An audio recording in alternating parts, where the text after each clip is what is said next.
Hello, नमस्ते। मैं हूँ प्रीति और आपका स्वागत करती हूँ ज़िंदगी विद प्रीति में। तो आज हम बात करेंगे कि आयुर्वेदिक से क्या हमारी किडनी ठीक हो सकती है, क्या हमें ट्रांसप्लांट और डायलिसिस की नीड नहीं है, और मेरा खुद का एक्सपीरियंस क्या हुआ मेरे साथ, वो सब मैं आज आपके लिए शेयर करने वाली हूँ आपके साथ। तो अगर आप आयुर्वेद का इलाज करा रहे हैं या अगर आप किडनी पेशेंट हैं, अगर सोच रहे हैं, तो आपको ये वीडियो देखना बहुत ज़रूरी है, इसलिए आप इस वीडियो को अंत तक देखिएगा। चलिए वीडियो शुरू करते हैं। आगे बढ़ने से पहले मैं सबसे पहले ये बताना चाहती हूँ कि मैं आयुर्वेद के खिलाफ नहीं हूँ, मैं आयुर्वेद के बारे में कुछ गलत नहीं बोल रही हूँ। मैंने जो भी एक्सपीरियंस किया है, जो मैंने बात किया है, जो मेरे खुद के साथ हुआ है, मैं सिर्फ वही बता रही हूँ। क्योंकि आयुर्वेद की बहुत सारी बीमारियाँ हैं ऐसी जिसमें आयुर्वेद लोग इलाज चलाते हैं, ठीक होते हैं, जो भी चीज़ें हैं मैं उसके बारे में कुछ भी टिप्पणी नहीं करना चाहती। और जो मेरे साथ हुआ मैं उसके बारे में बस बात करना चाहती हूँ। तो आगे बढ़ते हैं।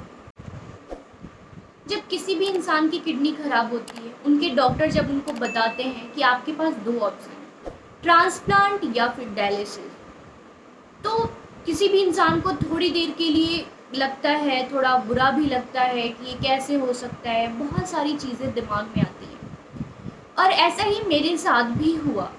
तो ऐसा होता है, फिर क्या होता है, आपके जो आसपास के लोग होते हैं वो आपको फोर्स करते हैं कि आयुर्वेद में चलो, क्योंकि आयुर्वेदिक बहुत सारी कंपनियां हैं, बहुत सारे लोग हैं जो बोलते हैं आपका डायलिसिस छुड़वा देंगी, इसका इलाज हुआ और ये लोग ठीक हो गए। उन लोगों का नहीं पता मुझे कि वो कौन से लोग हैं जिनकी किडनी ख़राब हो चुकी थी और वो ठीक हो गए। न्यूज़ का कोई पेपर मेरे पास भी आया था, मैंने भी देखा। तो जब मेरी किडनी ख़राब हुई, मेरे पापा के पास सारे लोग भेजते थे, मेरे पापा मेरे पास फ़ोटो भेजते थे, एड्रेस भेजते थे कि यहाँ जाके एक बार प्लीज़ दिखा लो। तो मैंने कहा कि अगर ऐसा है तो हर साल 40,000 लोगों का एवरेज है जो कि किडनी जैसी बीमारियों से जूझ रहे हैं, फिर उनको ट्रांसप्लांट और डायलिसिस की नीड क्यों पड़ती है? फिर तो हम आयुर्वेद से ठीक हो सकते हैं ना, फिर इतना हम क्यों बर्बाद करें, किसी का ऑर्गन भी लें, इतने पैसे बर्बाद करें, ट्रांसप्लांट कराएं, हम आयुर्वेद से चल सकते हैं।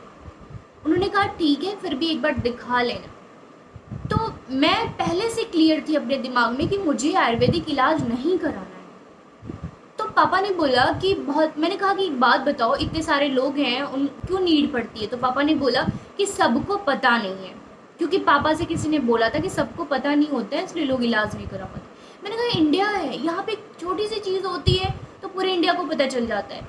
तो अगर इतना बड़ा चमत्कार जो कि आपके बिना ट्रांसप्लांट के आपकी किडनी ठीक हो गई है या एकदम नॉर्मल हो आप, सब कुछ खराब होने के बाद, तो ये तो एक चमत्कार ही है ना। फिर तो ये हर एक इंसान को पता लग जाना चाहिए, ये बात कैसे नहीं पता लगती है?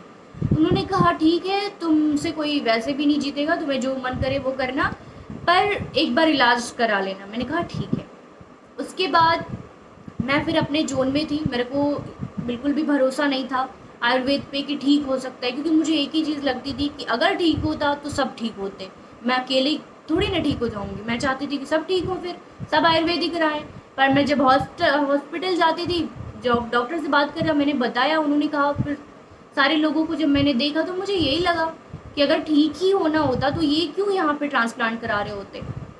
तो मैंने उस चीज़ को छोड़ दिया। एक दिन मैंने ब्लड टेस्ट वाले को अपने घर पे बुलाया था, वो आया, फिर मुझे बोला उसने कि मैडम एक बार आप, एक डॉक्टर हैं आयुर्वेदिक, आप उनको दिखा सकते हो, बहुत अच्छे डॉक्टर हैं, उन्होंने बहुत सारे लोगों का इलाज किया है और मैंने खुद देखा है।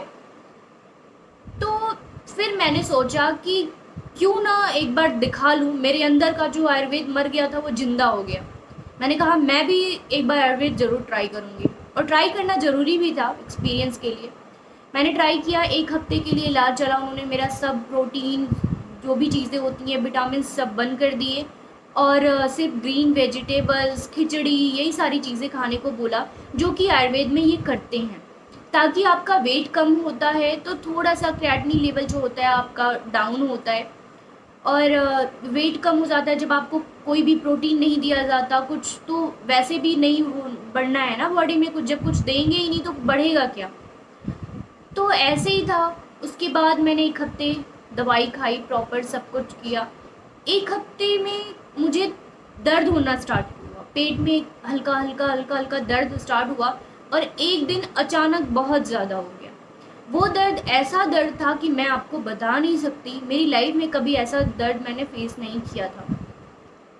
उसके बाद दर्द हुआ, वोमिटिंग स्टार्ट हो गई। वोमिटिंग बहुत ज़्यादा होने लगी, लगातार होती गई, मतलब शाम के स्टार्ट हुई और वो 9-10 बजे तक होती रही। मेरे पास कोई भी नहीं था। मेरी एक दोस्त को मैंने कैसे भी फ़ोन किया, फ़ोन करने के बाद वो आई, तो उसने देखा, मतलब मेरे मुंह से झाग निकल रहा था, जैसे आप कोई जहरीली चीज़ खा ली हो, जैसे मुझे सांप ने काट दिया हो और झाग निकल रहा हो, ऐसे हो रहा था। फिर उसने उस डॉक्टर को फ़ोन किया जो मुझे इलाज कर रहे थे, उनको गई अपनी गाड़ी से, उनको घर लेके आई। फिर उसके बाद उन्होंने इंजेक्शन्स मंगाए, कुछ उल्टी बंद करने की और उसके बाद पेट दर्द की। थोड़ा सा मैं नॉर्मल हुई। अगले दिन से मैंने सारी दवाइयाँ उठा के फेंक दी। उसके बाद फिर मैं नॉर्मल एलोपैथिक जो भी इलाज चल रहा था उस पर आ गई और वही कर रही थी। फरवरी लास्ट में सडनली मेरे दिमाग में आया कि मुझे जाना है हरिद्वार, मुझे जाना है पतंजलि। मैं ऑफिस में बैठे बैठे सोची मुझे जाना है पतंजलि। बस मैंने अपने ऑफिस में बताया कि मैं 10 दिन के लिए जा रही हूँ और मैं चली गई पतंजलि अकेले, किसी को नहीं बताया। जब मैं वहाँ गई, डॉक्टर को दिखाया, फिर उसके बाद मैंने अपने आप को एडमिट करा लिया 10 दिन के लिए। 10 दिन के लिए मैं वहाँ पे एडमिट हो गई, मेरा इलाज चलने लगा। उसके बाद मेरा मेडिटेशन, एक्यूप्रेशर एंड योगा सब चल रहा था और साथ में इलाज भी चल रहा था। तो इलाज में सुबह सुबह जो काढ़ा, पता नहीं कौन कौन सा काढ़ा, वो नाम भी मुझे नहीं याद होगा, बहुत ही जहरीला काढ़ा, मतलब बहुत ही काढ़ा अच्छा होता है हेल्थ के लिए, तो मैं भी वही पी रही थी। कभी पिया नहीं था पर पी रही थी। उसके बाद वहाँ पे क्या था, मेरा बीपी बहुत ज़्यादा हाई रहता था, 180 190, वो कम ही नहीं होता था। दिन में 4-4 दवाइयाँ दे देते थे वो मुझे बीपी कम करने के लिए, पर कम नहीं होता था। पर चिल थी मैं, कोई दिक्कत नहीं थी। फिर इलाज चल रहा था, भरोसा था कि मतलब यहाँ से ठीक होके जाना है। मैंने कह ये झूठ है, मैं इसलिए गई थी कि मैं चाहती थी कि थोड़ा पापा की बात भी रख लूँ और सच में देखना चाहती थी, सुकून के लिए गई थी, क्योंकि ऐसा सुकून मिला नहीं था। तो हरिद्वार में बहुत सुकून है, तो उसके लिए मैं गई थी और मैंने सोचा चलो आई हूँ तो इलाज भी करा लेती हूँ, तो इलाज कराया। तो उसके बाद 1 हफ्ते बाद मैं वापस आई दिल्ली। आने के बाद मेरे पेट में दर्द स्टार्ट हुआ। वो दर्द वही दर्द था जो कि मुझे पहले हुआ था।